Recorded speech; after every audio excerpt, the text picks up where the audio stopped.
So then what are the principles behind tabulating systems? Well, the first principle, I guess, might be that the systems were things that were executed periodically, effectively batch. They were performed on a daily basis. The batch systems accumulated all of the transactions for a particular period in time, typically a day, processed those in a batch to do the processing that needed to be performed. That would probably be the first principle. The second principle is that everything is read from a card, from a punch card.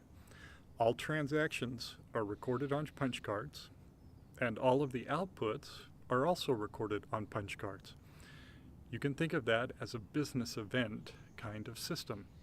The business events are read in, all of the transactions that have occurred in a particular period of time. Those business events, something happens to them and some output is produced, usually another set of cards, another set of business events, or maybe balances at this point, as we've talked about, if it's a posting process. So what does the structure of the program look like that does this? Well, it's a very simple structure. It was taught years ago by everyone that wrote programs.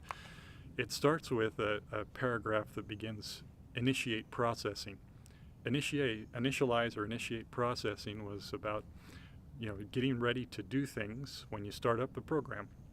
A few simple steps of opening files and printing headers on control reports, those kinds of things. The main process involved was read until end of file. So there was some file that you were going to read, the business events, the transaction file, the cards, the punch cards.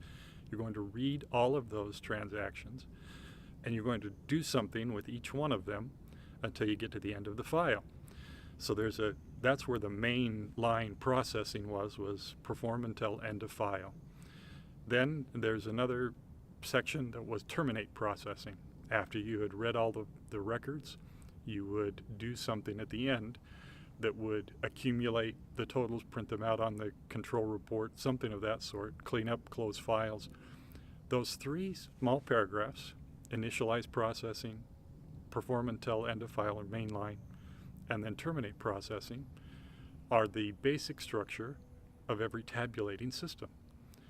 And if you know that sort of structure, then you find order in the system, not spaghetti code.